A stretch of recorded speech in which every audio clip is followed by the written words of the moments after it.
Taman's head hurt. Everything felt heavy and wrong. He tried to open his eyes, but the light made him wince. Slowly, carefully, he blinked until the world came into focus. He was lying on something soft, not the cold metal floor of his research shuttle.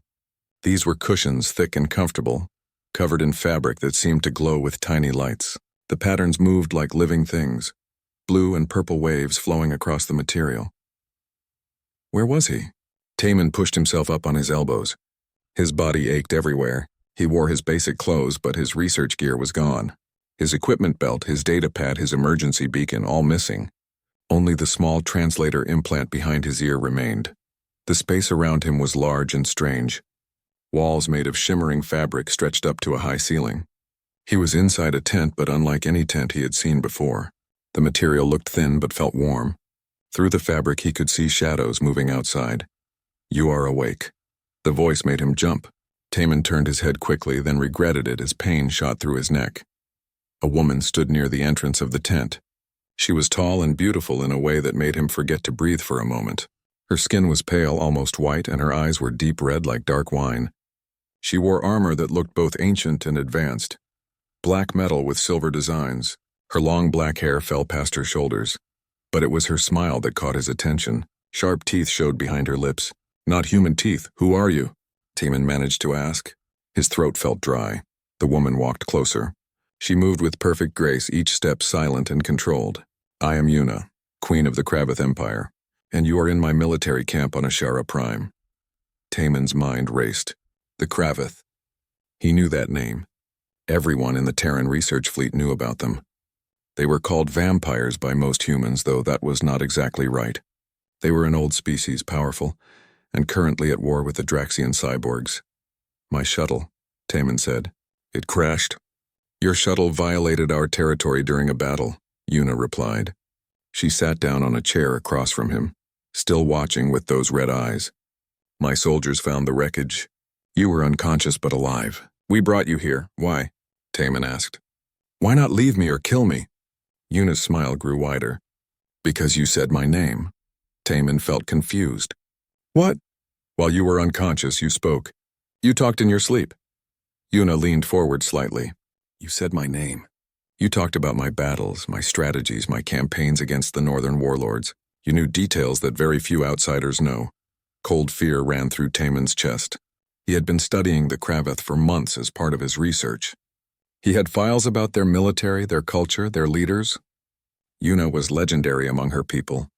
Had he really talked about her while he was knocked out? "I am a xenobiologist," Taman said carefully. "I study alien species. Your people are fascinating. I read reports and historical records."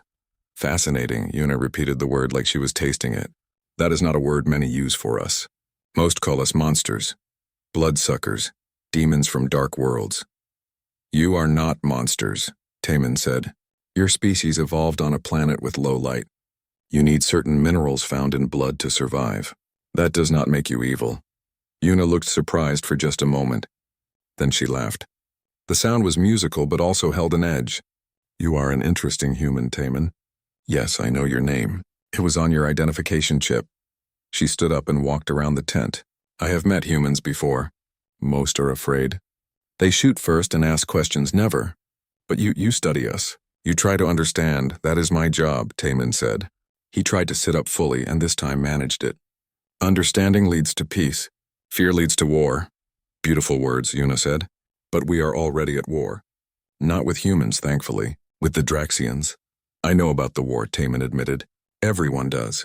It has been going on for years." 3 generations, Yuna corrected. "My grandmother started this war. My mother continued it. Now it falls to me to either finish it or die trying." There was something in her voice when she said that last part, something tired and sad. Taman looked at her more carefully. She seemed strong and confident, but under that he could see the weight she carried. "Why are you telling me this?" Taman asked. Yuna turned to face him directly. "Because I want something from you, and because you spoke about me in your sleep. I think perhaps fate brought you to me." "What do you want?" "Your people, humans, have a reputation across the galaxy. You are stubborn. You never give up. You win battles you should lose. You survive things that should kill you." Yuna crossed her arms. "I want to know how you do it. I want to understand what makes humans different. Taman thought about this. He was a prisoner, clearly. But Yuna was not treating him like one. She was talking to him like an equal. That was strange and interesting. And if I help you understand? Taman asked. What happens to me? You live, Yuna said simply. You advise me. You tell me about human tactics and thinking, and when this war is over, perhaps you go home. And if I refuse? Yuna's smile disappeared. Then you are just an enemy prisoner who knows too much. And we do not keep those alive for long. The threat was clear, but delivered without anger. Just fact, Taman looked around the tent again. He thought about his crashed shuttle. About his crew, he had been alone on this mission. About the Terran fleet, which probably thought he was dead. He had no way to contact anyone. No way to escape. But more than that, he thought about Yuna. About her tired eyes and the burden she carried. About a war that had lasted 3 generations. About the chance to maybe, possibly make a difference. I will help you, Taman said. I will tell you what I know about humans. But I have a condition. Yuna raised one eyebrow. You are in no position to make demands. Just one, Taman insisted.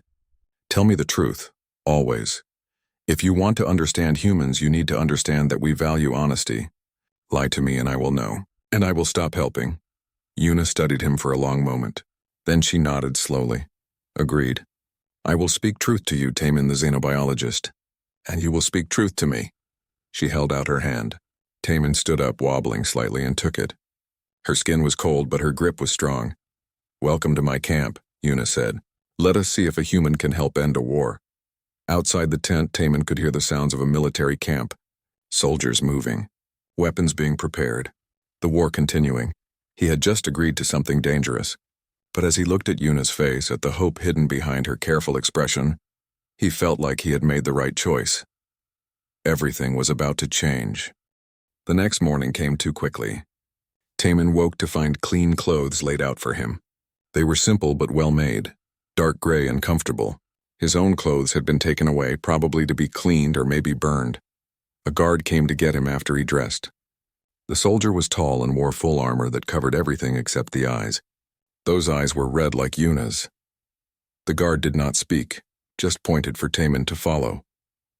They walked through the camp as the sun rose. Taman saw thousands of tents spreading out in organized rows. Soldiers moved everywhere, doing drills and carrying supplies. Most stayed in shadows or wore special suits that protected them from the bright sunlight. The Kravith could handle daylight, but they did not like it much. The guard led him to a large tent at the center of the camp. Inside, Yuna sat at a table covered with maps and data screens. 3 other Kravith stood with her. Taman, Yuna said when she saw him. Good, come here. He walked forward slowly. The 3 others watched him with suspicious eyes.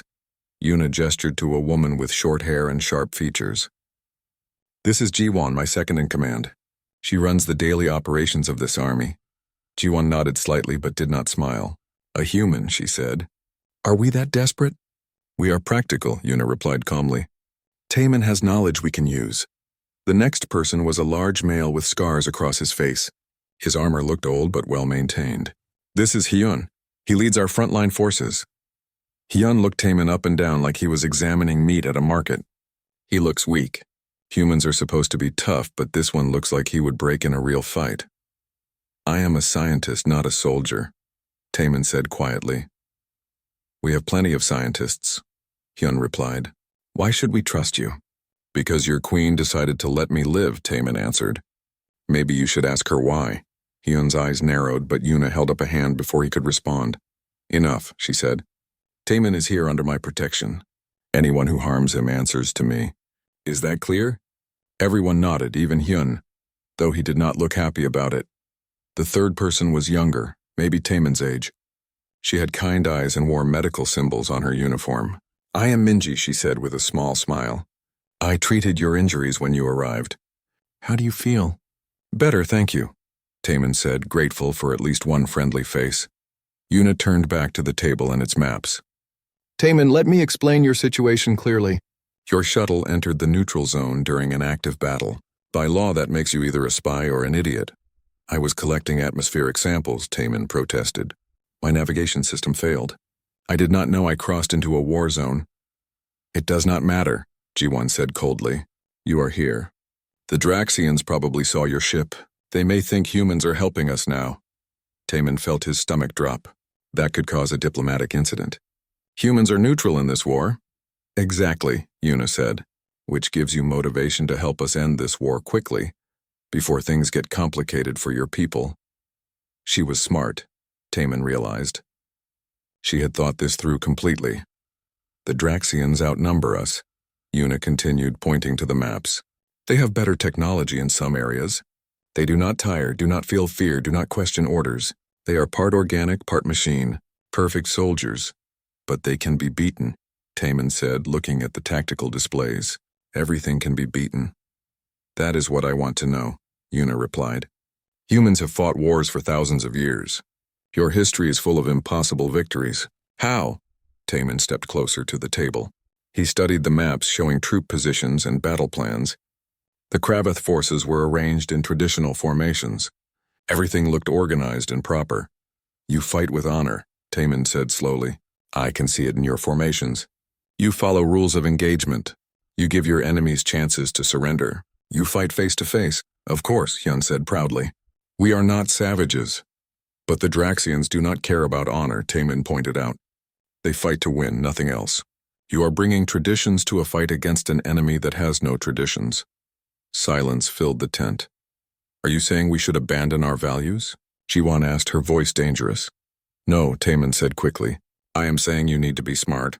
Use your values when they help you. But do not let them get you killed. Humans learned this the hard way. We have a saying, all is fair in love and war. Meaning what? Yuna asked. Meaning you do what you must to survive, Taman explained. You use the terrain. You attack at unexpected times. You make the enemy think you are weak when you are strong, and strong when you are weak. You play with their minds, Hyun looked disgusted. Tricks and lies. That is not how warriors fight. It is how wars are won, Taman countered. Do you want to die honorably or do you want to win and save your people? Yuna held up her hand again before Hyun could explode. Give me an example. Something specific. Taman pointed to a location on the map. This supply depot the Draxians control. You have tried to take it 3 times according to these reports. Each time you attack during the day with full forces. Because that is when we are strongest, Jiwon said. But it is also when they expect you, Taman replied. What if you attacked at night? With a small team instead of an army? Get in quietly, destroy their supplies, get out before they can respond. We prefer daylight, Minji said softly. I know, but you can function at night. The Draxians do not expect it, so they will have weaker defenses. Surprise is a powerful weapon. Yuna stared at the map for a long moment. Taman could see her mind working, considering the idea. It could work, she said finally, but it goes against our training. War is not about training, Taman said. It is about survival. The Draxians are beating you because they adapt and you do not. If you want to win, you need to become unpredictable. Jiwon crossed her arms. And if we follow this human's advice and it fails?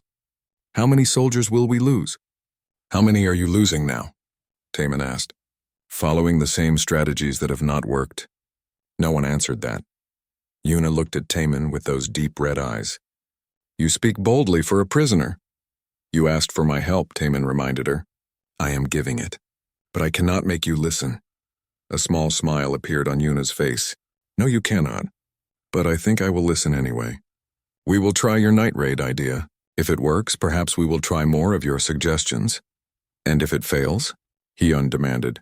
Then we will have one dead human to blame, Yuna said simply. The threat was clear, but Taman nodded. He had committed to this path. Now he had to see it through. I will need access to all your tactical data, Taman said. Maps, troop numbers, equipment lists, everything. Jiwon looked shocked. You want us to give military secrets to an outsider? You want me to help you win a war, Taman replied. I cannot do that with half information. Yuna considered this, then nodded. Give him access. But Jiwon, you will watch everything he does. If he tries to send messages or steal data, kill him immediately. With pleasure, Jiwon said coldly. I will not betray you, Taman said, looking directly at Yuna. We made a deal. Truth for truth. Help for safety. We shall see, Yuna replied. You have 3 days to prove yourself. Make this night raid work and you live. Fail and you die. She said it without emotion, just stating fact. Taman respected that more than false kindness. "I will make it work," he promised. The meeting ended and guards escorted Taman to a smaller tent. This would be his workspace and home. As he sat down to start reviewing the tactical data, he realized how much danger he was really in. He was trapped in the middle of an alien war, surrounded by suspicious soldiers who could kill him any time. His only protection was one vampire queen who might be using him. But when he remembered Yuna's tired eyes and the weight she carried, he felt less afraid. She needed help, and somehow impossibly he wanted to help her. 3 days to prove himself. 3 days to either save his life or end it. He got to work. Taman spent 2 days studying every detail of the Draxian supply depot. He analyzed guard rotations, defensive positions, and patrol patterns. Jiwan watched him constantly, never speaking unless necessary. She clearly did not trust him. On the 3rd day, Yuna came to his tent. "Show me your plan," she said without greeting. Taman spread out his maps and notes. "The depot has 30 guards during the day. At night, only 15. They never expect attacks after dark because you never attack after dark." "Go on," Yuna said. "We send in 12 soldiers. Not your best warriors, they are too valuable. Send soldiers who are good but not famous. People the Draxians would not expect." "Why not our best?" Yuna asked. "Because if this fails, you cannot afford to lose your elite troops, but also because the Draxians track your important soldiers. They know their patterns. Unknown soldiers have the element of surprise." Yuna considered this. "What is their mission?" "Get inside the depot's main building. Plant explosives on the power core. Get out. When it explodes, it destroys not just the supplies but their whole command network in this region." "It sounds too simple," Yuna said. "The best plans are simple," Taman replied. "Complex plans have too many ways to fail." Yuna studied the maps for a long time. "If this works, it will hurt the Draxians badly. They will be angry." "Good," Taman said. "Angry enemies make mistakes."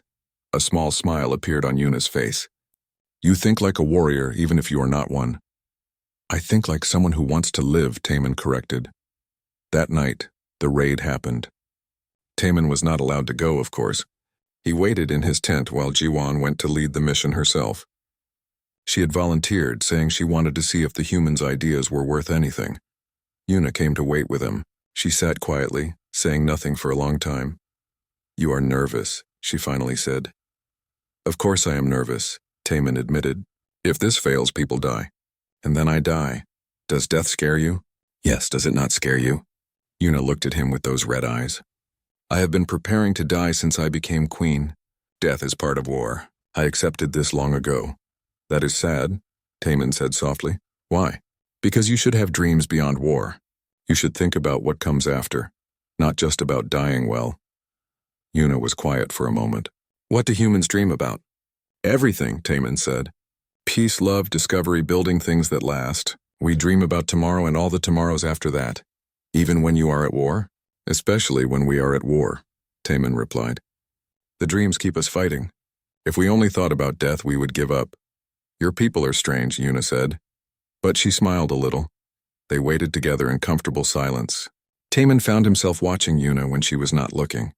She was beautiful, yes, but it was more than that. There was something about her that drew him in. The way she carried herself. The intelligence in her eyes. The strength and the sadness mixed together. Hours passed.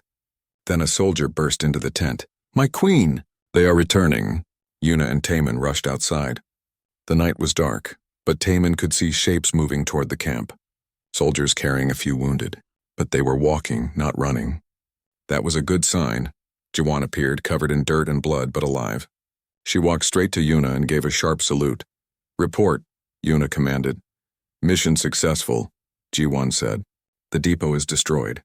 We lost 3 soldiers, but the rest are safe. The Draxians never knew what hit them."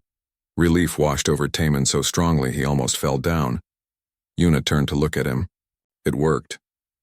"Yes," Taman managed to say. "Come with me," Yuna ordered. She led him back to the command tent where the maps were. Other officers were already gathering, excited and talking quickly. When Yuna and Taman entered, everyone went quiet. "The humans' plan worked," Yuna announced. "The Draxians have lost their main supply depot in the northern sector. This is the first major victory we have had in 6 months." The officers looked at Taman with new eyes. Not friendly exactly, but less hostile. Yun stepped forward. It was a good plan, he admitted grudgingly. Simple, but effective. Perhaps this human is useful after all. Perhaps, Ji-won added. She looked tired but satisfied. The Draxians were completely surprised. They did not expect a night attack. They did not expect us to target the power core instead of just the supplies. The human was right about being unpredictable. Yuna gestured to the maps. What else can you show us, Taemin? What other human strategies might work? Taemin felt suddenly nervous with everyone watching him. But he stepped forward to the table. Humans learned many lessons from our wars. One important lesson is about morale. Armies need hope to keep fighting. Right now your soldiers have been losing for months. This victory helps, but they need more. More victories, an officer asked. Yes, but also psychological warfare. Make the Draxians afraid. Make them doubt themselves. They are cyborgs, but they still have organic brains. They can still feel fear, even if they do not show it. How do we make machines afraid? Hyun asked. Show them they cannot predict you. Hit them where they feel safe. Use tactics they have never seen before. Make them waste resources defending places you do not actually care about. Taemin pointed to several locations on the map. These are secondary Draxian positions. Not important enough for them to defend heavily. Send small teams to harass them. Do not try to take them, just make noise and leave. Do this every few days at random times. Why? An officer asked. Because the Draxians will have to strengthen defenses everywhere. That spreads their forces thin. It makes them paranoid. And while they are worried about small attacks, you can plan a major offensive somewhere they are not watching. The officers looked at each other. Taemin could see them thinking, evaluating. This is not honorable combat, one officer said. War is not honorable, Taemin replied. War is survival. You can have honor after you win. But if you lose, honor does not matter because you will be dead. He speaks harsh truths, Yuna said. But they are truths we need to hear. We have been fighting this war the same way for too long. The Draxians know our patterns. We need to change. Change is dangerous, Ji-won said. If we abandon our traditions, what are we? Alive, Taemin said simply. You are alive. That is what matters. Yuna looked around the tent at her officers. We will try more of Taemin's strategies. Small raids, unpredictable attacks, psychological pressure. If these work as well as tonight's mission, we might actually have a chance to turn this war around. The meeting continued late into the night. Taemin explained more ideas from human military history. Some officers were interested. Others remained skeptical. But everyone listened, which was more than Taemin had hoped for. When the meeting finally ended, Yuna walked Taemin back to his tent. You saved your own life tonight, she said. I just gave you information you could have found in human history books, Taemin replied. But you put it together in ways we did not see. You understood what we needed. Yuna paused outside his tent. Thank you. You do not need to thank me. We have a deal. Still, thank you. Yuna looked at him in the darkness. Earlier you said I should dream about things beyond war. What do you dream about, Taemin? He thought about that. I dream about understanding. About different species learning to live together. About finding common ground even when everything seems different. That is a good dream, Yuna said softly. What about you? If this war ended tomorrow, what would you do? Yuna looked surprised by the question. I do not know. I have been at war my entire life. I became queen when I was young and the war was already old. I have never thought about after. Maybe you should start, Taemin suggested. It might help you fight better if you have something to fight for, not just against. Yuna smiled, and for the first time, it reached her eyes. You are wise for someone so young. And strange. I cannot decide if I like that or not. Take your time deciding, Taemin said. I am not going anywhere. No, Yuna agreed. You are not. She walked away into the darkness, leaving Taemin alone. He went into his tent and lay down, but sleep did not come easily. His mind was full of plans and strategies, but also of Yuna's smile and the way she looked at him when she said thank you. He was supposed to be surviving. He was supposed to be finding a way home. But somewhere along the way, he had started caring about this war and these people. And most of all, he had started caring about their tired, sad queen who carried too much weight alone. This was dangerous, Taemin knew. But he could not seem to stop himself. Tomorrow would bring new challenges. But tonight he had helped win a victory, and that felt good. 3 weeks passed. 3 weeks of small victories. The Kravith forces followed Taman's strategies and the results spoke for themselves. Random raids on Draxian outposts, surprise attacks at unusual times, psychological operations that kept the enemy guessing. The Draxians were confused. They had spent years fighting a predictable enemy. Now that enemy was acting strangely, making moves that made no sense until it was too late. Taman worked closely with the command staff now. Hyun had stopped insulting him and started asking questions. Jiwon still watched him carefully but gave him more freedom. Even the regular soldiers nodded respectfully when he passed, but not everyone was happy. One evening, Taman was walking through the camp when 3 Kravith officers blocked his path. He did not know their names, but he recognized them from command meetings. They were older nobles who rarely spoke but always looked angry. Human, one said. The word sounded like an insult. Can I help you? Taman asked carefully.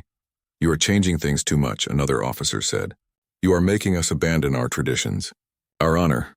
I am helping you win, Taman replied. You are making us weak, the first officer hissed.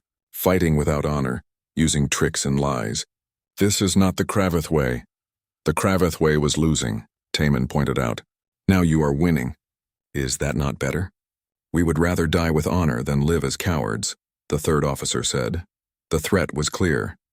Taman looked around but saw no guards nearby. These 3 had chosen their moment carefully. If you want to die so badly, go fight the Draxians yourself, Taman said, trying to sound brave even though his heart was racing. But do not drag your whole species down with you just because you are too proud to adapt. The first officer grabbed Taman's shirt. You do not understand our ways, outsider. You never will. Let him go. The voice was cold and dangerous. The 3 officers froze. Yuna stood behind them, her hand on her sword. 2 guards flanked her. My queen. The officer holding Taman said, releasing him immediately. We were just talking. You were threatening my advisor, Yuna corrected. I heard every word. He is destroying our culture, the second officer protested. Our traditions mean nothing anymore. Our traditions mean nothing if we are all dead, Yuna said sharply. Would you prefer to lose this war honorably? Watch your families die? See our empire fall? The officers looked at each other but said nothing. I thought not, Yuna continued. Taman is here under my protection. Anyone who harms him will answer to me personally. Now leave before I decide you are a threat to morale and have you removed from command. The 3 officers bowed stiffly and walked away, their anger clear in every movement. Taman let out a breath he did not know he was holding. Thank you. Walk with me, Yuna said. They walked away from the busy parts of the camp toward the edge where it was quieter. The guards stayed back, giving them privacy. You made enemies today, Yuna said.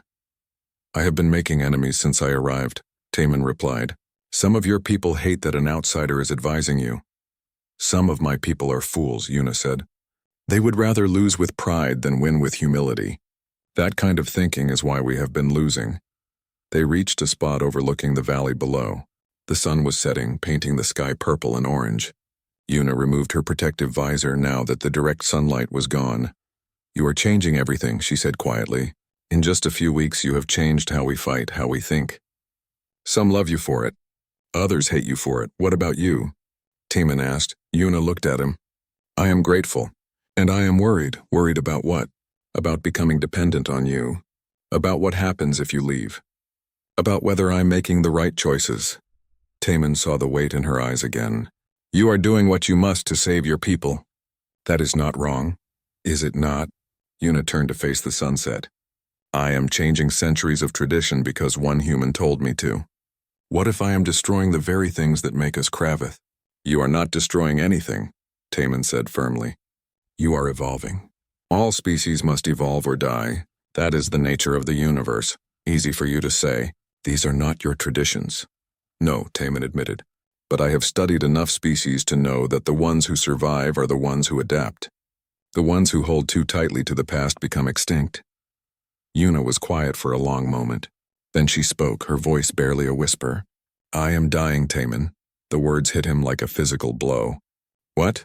The royal bloodline has a genetic weakness. During times of great stress, our bodies fail faster. My grandmother died at 40. My mother at 35. I am 32. She said it calmly, like she was discussing the weather. The doctors give me 6 months. Maybe less, Taman felt cold. There must be treatment. Medical technology. We have tried everything, Yuna interrupted. This is not a disease. It is coded into my genetics. There is no cure. Why did you not tell me? Why would I? You are an advisor, not a friend. You do not need to know my personal problems. But the way she said it made Taman realize she wanted him to know. She needed someone to know. Is that why you are pushing so hard to end this war? Taman asked. Because you are running out of time? Yes, Yuna admitted. I need to finish what my grandmother started. I need to give my people peace before I die. Otherwise, this war will fall to the next ruler and the next forever. Who is next in line? My younger brother, Junho. He is 17 and has never commanded anything. He is a good person, but not ready to be king. If I die now with the war still going, he will be destroyed by the responsibility. Taman understood now. The pressure Yuna was under. Why she had taken a chance on him. Why she was willing to change everything. She was not just fighting a war. She was fighting time itself. I am sorry, Taman said, not knowing what else to say. Do not be sorry. Just help me win. Yuna looked at him directly. That is why I need you. Human strategies are working. We are winning small battles. But I need to end this war completely. I need a plan that will force the Draxians to surrender or retreat. That is not simple, Taman said. Total victory requires total commitment. I am committed. Tell me what to do. Taman thought hard. An idea had been forming in his mind for days, but he had been afraid to suggest it. It was risky, possibly insane. What if, he said slowly, we could turn the Draxians against themselves? What do you mean? The Draxians are cyborgs, part organic, part machine. They follow a central command network. If we could hack that network, we could feed them false information, make them doubt their own orders, create chaos in their ranks. Yuna's eyes widened. That would require getting access to their main computer systems. Yes, which are probably heavily guarded. Probably in their main command ship in orbit above this planet, Yuna added. Yes, Taman agreed. They looked at each other. The idea was crazy. Suicidal even, it would work, Yuna said. If we could actually do it. Do you have ships that could reach orbit? Taman asked. A few. Small fighters. Nothing that could take on their command ship in direct combat. Then we do not fight directly. We sneak in. A small team. Insert a virus into their network. Get out before they realize what happened. A small team would need someone who understands Draxian technology, Yuna said. Someone who could actually hack their systems. I have studied Draxian tech, Taman said. As a xenobiologist, I have files on most major species technology. I could probably do it. You? Yuna looked shocked. I cannot send you on such a mission. If you die, all this progress dies with you. If I do not go, who will? Do you have computer experts who understand Draxian systems? Yuna hesitated. No, our technology developed differently. We have hackers, but they do not know Draxian protocols. Then I have to go, Taman said. And you need to come with me. Why me? Because your people need to see their queen fighting. They need to see you willing to risk everything. It will inspire them. And frankly, I do not trust anyone else to keep me alive long enough to finish the mission. Yuna stared at him. You are insane. Probably, Taman admitted. But it is the best plan I have. One big strike at their command structure. If it works, we win the war. If it fails, we die together. Why does that last part sound almost appealing? Yuna asked with a dark smile. Because you are tired, Taman said gently, and you have been carrying this weight alone for too long. And you think you can help carry it? I think I already am. They stood there in the fading light looking at each other. Something passed between them. Understanding, trust, maybe something more. I will think about your plan, Yuna said finally, but I make no promises. That is all I ask. They walked back to camp in comfortable silence. As they parted ways, Yuna touched Taman's shoulder briefly. Thank you for listening, she said. About my condition. I have not told many people. Your secret is safe with me, Taman promised. After she left, Taman went to his tent but could not sleep. He kept thinking about Yuna dying. About her having only months to live. About how unfair it all was. He was supposed to be trying to get home, to contact the human fleet, to escape this war. But somewhere along the way, everything had changed. He did not want to escape anymore. He wanted to help. He wanted to save Yuna and her people. He wanted to end this war. When did that happen? When did he start caring so much? He knew the answer, though he did not want to admit it. He cared because of Yuna. Because she was brave and intelligent and carried impossible weight without complaining. Because she smiled rarely, but the attack came without warning. Taman was in the command tent with Yuna and several officers planning the next series of raids. It was late evening and most of the camp was settling down for the night. The explosion threw everyone to the ground. Taman's ears rang. Smoke filled the tent. He could hear screaming outside. Through the torn fabric, he saw flames spreading across the camp. "We are under attack," Hyun shouted, pulling his weapon, but something was wrong. The attack was too precise, too focused on the command area.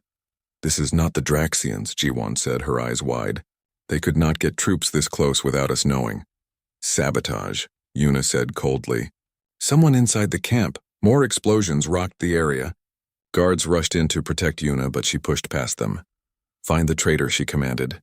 "Search everywhere, now." Taman stood up on shaky legs. His head hurt from the explosion, but he was not seriously injured.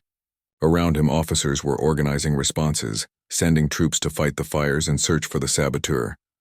"My queen." A soldier ran in, his face pale. "We found him," one of the noble officers. "He had Draxian communication equipment. He has been feeding them information for weeks." "Which officer?" Yuna demanded. "Lord Quan, we have him in custody."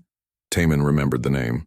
Quan was one of the 3 officers who had threatened him, one of the ones who hated the changes being made. "He sold us out," Hyun said, his voice full of rage, "because he disagreed with our tactics." "Take me to him," Yuna ordered. They found Quan in the center of the camp, surrounded by guards. The older Kravith noble stood straight despite his situation. He looked at Yuna without shame. "You betrayed us," Yuna said. "You gave the Draxians our plans, our positions, everything." "I did what was necessary," Quan replied calmly. "You are destroying our culture. That human has turned you into something weak and dishonorable. Better we lose with dignity than win his way." "You fool," Yuna said. "You just killed dozens of our soldiers with your betrayal." "A small price to pay," Quan said. "The Draxians promised me they would help restore the old ways after they win. They will let me rule a portion of our territory. Our traditions will survive." "You actually believe that?" Taman asked in disbelief. "The Draxians will not honor any deal with you. They will take everything." "Shut your mouth, human," Quan spat. "This is your fault. You infected our queen with your weak ideas. You turned her against her own people." "I saved her people," Taman shot back. "We were winning until you—" He stopped. Something Quan said bothered him. A small detail that did not fit. "You said the Draxians promised you would rule after they win," Taman said slowly.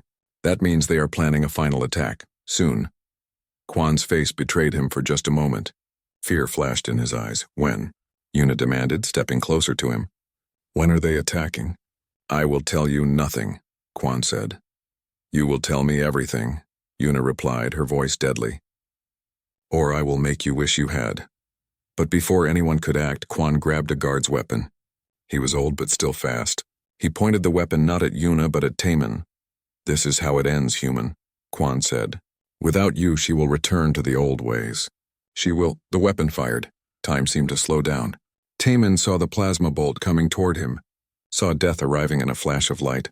Then Yuna was there. She moved faster than anyone human could move, putting herself between Taman and the blast. The bolt hit her in the side. She gasped and fell backward. Taman caught her before she hit the ground. Around them, guards shot Quan. The traitor fell dead instantly. But Taman did not care about that. He only cared about Yuna bleeding in his arms. "No, no, no," he heard himself saying. "Yuna, stay with me, please." Her blood was darker than human blood. It stained his clothes. So much of it. "Get Minji," Hyun shouted. "Get the medics now!" Yuna looked up at Taman. Her red eyes were fading. "Stupid human," she whispered. "Why do you look so worried?" "Because you just got shot for me," Taman said, pressing his hand against her wound to stop the bleeding. "Why did you do that?" "Could not let him kill you. Still need you to win the war." "You need to survive to win the war," Taman said desperately. "Stay awake. Help is coming." Minji arrived with medical equipment. She and other medics immediately started working on Yuna. They moved her onto a stretcher and rushed her toward the medical tent. Taman tried to follow, but Jiwan grabbed his arm. "Let them work," she said. "You will only be in the way." "She saved my life," Taman said numbly. "She saved all our lives," Jiwan replied. "If the Draxians had killed you, we would be lost. She knows that." "It was not tactical," Taman said. She did not think about it. She just moved. Jiwan looked at him strangely. No, she did not think. That is not like her. She always thinks. Hours passed, the longest hours of Taman's life. He sat outside the medical tent, still covered in Yuna's blood. Hyun joined him eventually. "The camp is secure," Hyun said. "We found all of Kwan's equipment." He had been communicating with the Draxians for at least a month.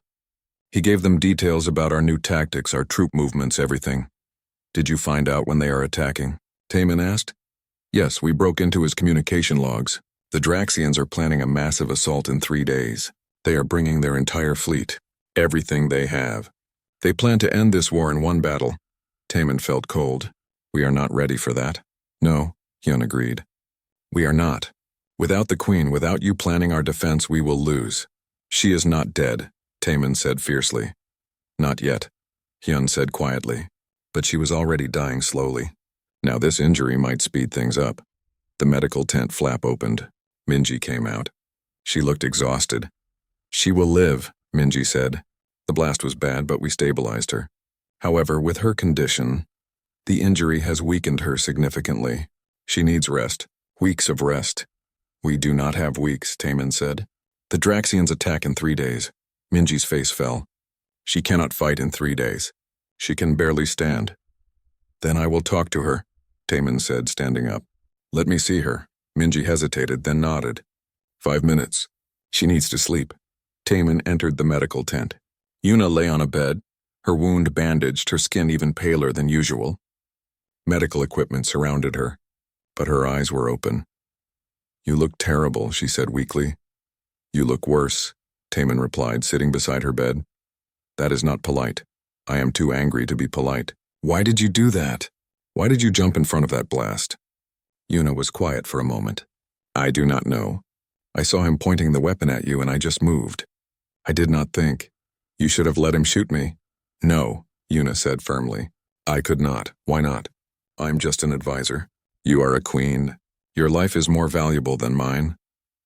"Not to me," Yuna whispered. The words hung in the air between them.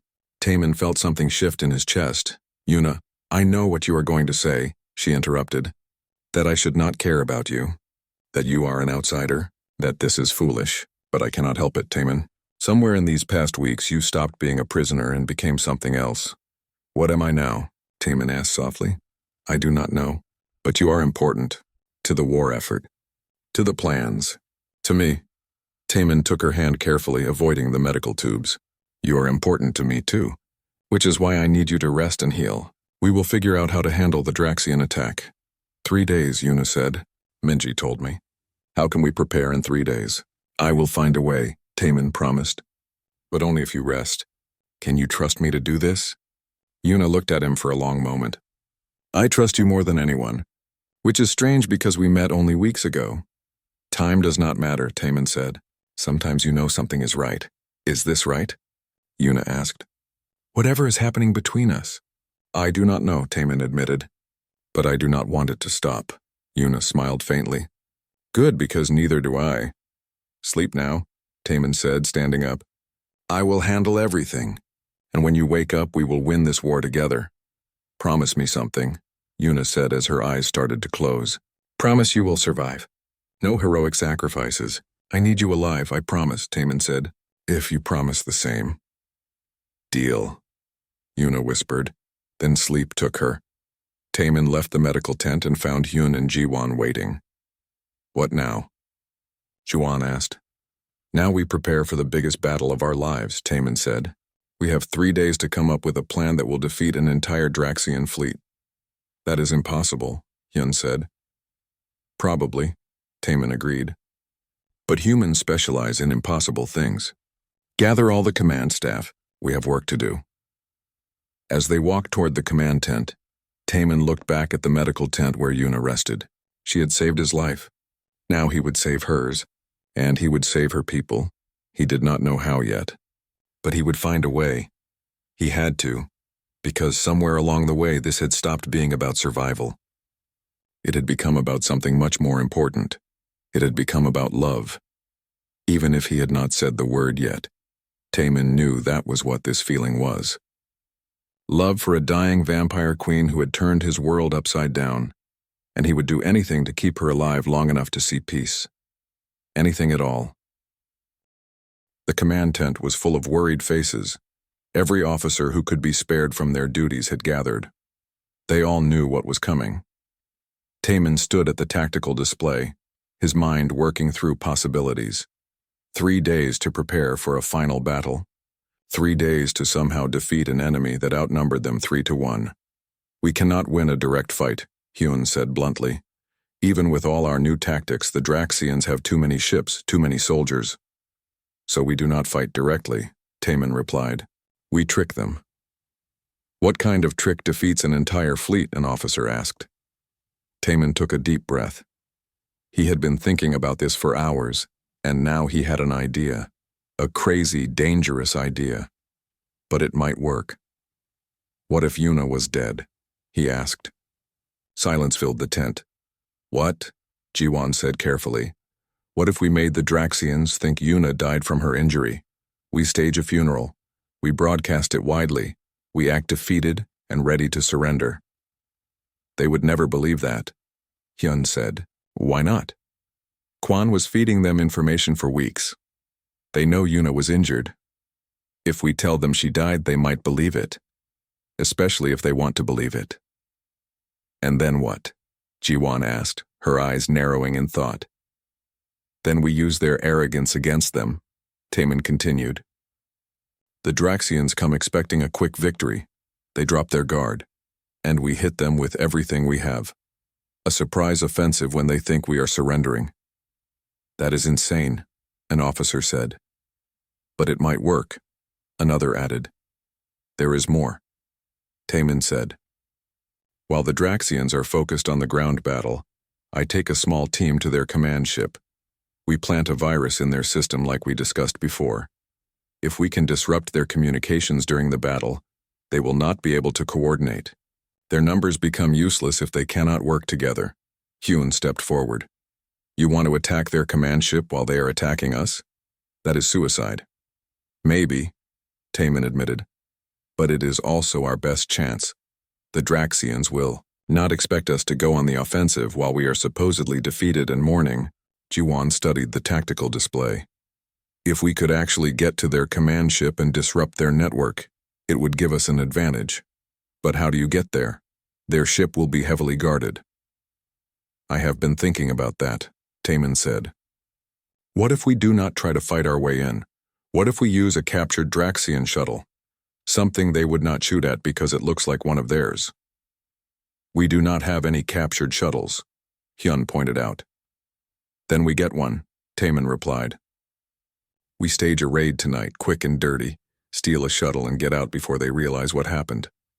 The officers looked at each other. The plan was risky. Actually, it was more than risky.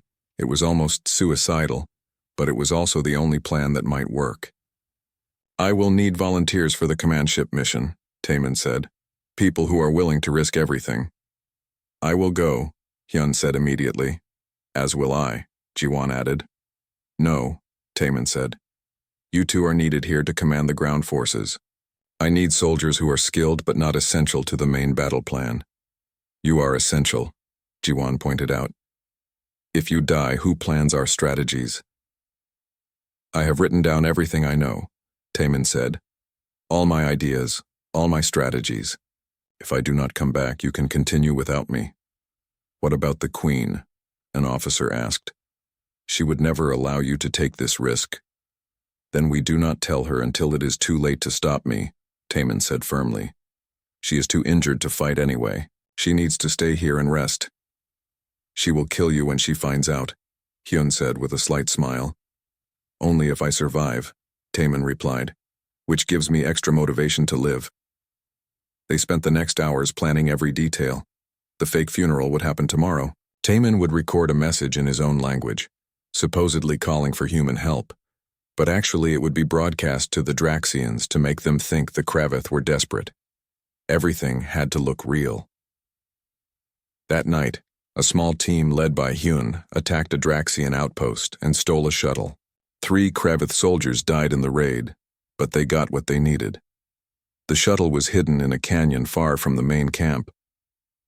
The next day, the funeral happened. It was strange to attend a funeral for someone who was not actually dead. They built a ceremonial fire. Officers gave speeches about Yuna's bravery and leadership.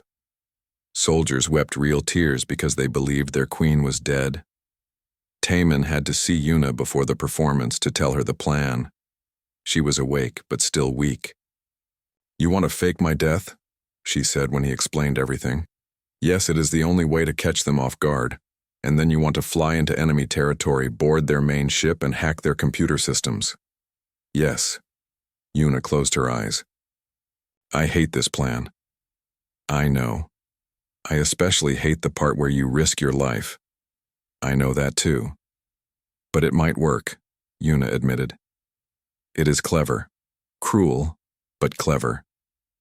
"Very human," Taemin said. "Yes." Yuna opened her eyes and looked at him. "Promise me again. Promise you will come back." "I promise I will try my absolute hardest. That is not the same thing. It is the best I can offer." Yuna grabbed his hand with surprising strength. "When this is over, if we both survive, we need to talk. About what is happening between us, about what it means. We will talk," Taemin promised. "We will have all the time in the world." "You are a terrible liar," Yuna said, but she smiled. Taemin watched the funeral from a hidden position. Seeing everyone mourn for Yuna felt wrong, even though it was necessary. After the ceremony, he joined his team. There were 5 of them total. Taemin and 4 Kravith soldiers, young, skilled fighters who had volunteered. Their names were Dain, Yoonji, Hwan, and Sunmi. None of them were famous or important. Just good soldiers willing to risk everything. "This is probably a one-way trip," Taemin told them as they prepared. "I want you to know that. The chances of us getting to that ship, completing the mission, and getting back alive are very small." "We know," Dain said. "But if we do not try, we definitely lose. At least this way we have a chance." "Why are you doing this?" Taemin asked. Yoonji answered. "Because you gave us hope. Before you came, we were just slowly losing. Now we might actually win. That is worth dying for." Taemin felt the weight of their trust. These people believed in him. They were willing to die because of his plan. "Then let us make sure their faith is not wasted," he said. "Let us end this war." They took the stolen shuttle and launched under cover of darkness. The Draxian command ship orbited above the planet, huge and intimidating. It looked like a city in space, bristling with weapons and armor. "How do we even find the computer core in that thing?" Hwan asked. "I studied Draxian ship designs," Taemin said. "The core should be in the center of the ship, protected by multiple layers. We dock at a maintenance bay, sneak through the corridors, and hope we do not get caught." "That is not much of a plan," Sunmi said. "No," Taemin agreed, "but it is what we have." The approach was terrifying. At any moment, the command ship could identify their shuttle as stolen and blow them apart. But their signal codes matched, and the Draxians were focused on preparing for their ground assault. They docked without incident. The interior of the ship was dark and cold. Draxians did not need much light. They moved through the corridors carefully, using stolen uniforms and equipment to blend in. Twice they encountered Draxian patrols. Both times they hid and waited for them to pass. Taemin's heart pounded so hard he thought it would give them away. Finally, they reached the computer core. It was a massive room filled with servers and processors. And it was guarded by 20 Draxian soldiers. "We cannot fight them all," Dain whispered. "We do not need to fight them," Taemin replied. "We need a distraction." Yoonji nodded. "I will do it. I will lead them away. You get to the core." "Yoonji, that is." "Do not argue," she said firmly. "This is why we came. Get it done." Before anyone could stop her, Yoonji ran out firing her weapon. The guards immediately chased her down the corridor. Go! Dane shouted. They ran into the computer core. Taman plugged his portable data device into the main console. He had prepared the virus weeks ago just in case. Now he just needed time to upload it. The progress bar crawled slowly. 20%, 30%. Gunfire echoed in the corridors. Yunji was buying them time with her life. 50%, 60%. Alarms started blaring. They had been discovered. "We have company," Juan shouted as Draxian soldiers poured into the room. Dain, Juan, and Sunmi opened fire, holding the entrance. But there were too many enemies. 80%, 90%. "Taman, we have to go," Sunmi yelled. "Almost done. 95%, 98%, 100%. Upload complete. Got it. Move." They ran. Dain fell first, hit by enemy fire. Juan was next, sacrificing himself to let them escape. Taman and Sunmi made it back to the shuttle. They launched just as explosions rocked the command ship. The virus was working, corrupting systems, spreading chaos. But Sunmi was injured badly. She held her side where blood poured out. "I am not going to make it," she said calmly. "Yes, you are," Taman insisted, trying to pilot and help her at the same time. "No, but that is okay. We did it. Tell the Queen we did it." Sunmi died before they reached the planet. Taman was alone in the shuttle, surrounded by the bodies of heroes who had believed in him. Below he could see the battle starting. Draxian forces attacking the Kravith camp. But something was wrong on the Draxian side. Their formations were breaking apart. Units were receiving conflicting orders. The virus was working. Taman landed the shuttle near the camp and stumbled out. The battle lasted 3 more days. With their communications disrupted, the Draxians could not coordinate their forces. Units attacked at the wrong times. Ships fired on each other by mistake. It was chaos, and the Kravith took full advantage. Taman watched from the command tent as Yuna directed her forces with brilliant precision. She was still weak from her injury, but her mind was sharp. Every order she gave was perfect. On the 4th day, the Draxian fleet began to retreat. They pulled back from the planet's orbit, abandoning their ground forces. Without support from above, the ground troops surrendered quickly. The war was over. After 3 generations of fighting, it was finally over. The Kravith soldiers celebrated. There were tears and cheers and prayers of thanks. Officers who had fought their entire lives could barely believe peace had come. But Taman felt strange, empty. The mission was complete. The war was won. So why did he feel so lost? That night, Yuna found him sitting alone outside the camp, looking at the stars. "You should be celebrating," she said, sitting beside him carefully. Her wound still hurt, he could tell. "I am happy we won," Taman said. "But I am thinking about what comes next." "What does come next?" Yuna asked. "I do not know. I suppose I should try to contact the human fleet. Find a way home." Yuna was quiet for a moment. "Is that what you want? To go home?" "I do not know anymore," Taman admitted. "I came here by accident. I stayed because I had no choice. But somewhere along the way, this stopped feeling like imprisonment. It started feeling like purpose. You changed everything," Yuna said softly. "You saved us all. You saved yourself. I just gave you some ideas." "You gave me hope," Yuna corrected. "And something else too." She looked at him, and Taman saw emotion in those red eyes. Real, deep emotion. "Yuna, I'm in love with you," she said simply. "I do not know when it happened. Maybe when you first challenged my tactics. Maybe when you explained your dreams about peace. Maybe when you risked your life to save my people. But it happened, and I needed to tell you before you leave." Taman's heart raced. "I am not supposed to love you. You are an alien queen. I am a human scientist. This is not supposed to happen." "But it did happen," Yuna said. "For both of us, I think. I see how you look at me. I hear the way you say my name." "Yes," Taman admitted. "I love you too," which makes everything complicated. Before they could say more, alarms sounded in the camp. Something was happening. They rushed to the command center where Jiwan was monitoring communications. "What is it?" Yuna demanded. "The human fleet just appeared in orbit," Jiwan said. "They are broadcasting on all frequencies. They want to speak with you immediately." Taman felt cold. The human fleet. His people. They had finally come looking for him. A video screen activated. A woman in a Terran fleet uniform appeared. She wore Admiral insignia and looked stern. "I am Admiral Soman of the Terran Research Fleet," she said. "We have tracked the emergency beacon from the crashed shuttle of our researcher, Taman. We demand his immediate return." "He is alive and well," Yuna replied calmly. "We have treated him as a guest." "Sensors show evidence of major battles on this planet," Admiral Soman continued. "We have reason to believe Taman was involved in military operations. That is a violation of Terran neutrality in this war. He must answer for his actions." "He helped end the war," Yuna said. "He should be honored, not punished." "That is not for you to decide," the Admiral replied coldly. "Taman, if you can hear me, you are ordered to return to our ship immediately. You will face disciplinary proceedings for involving yourself in an alien conflict." Taman stepped forward so the camera could see him. "Admiral Soman, I understand your concerns, but I need to explain what really happened here."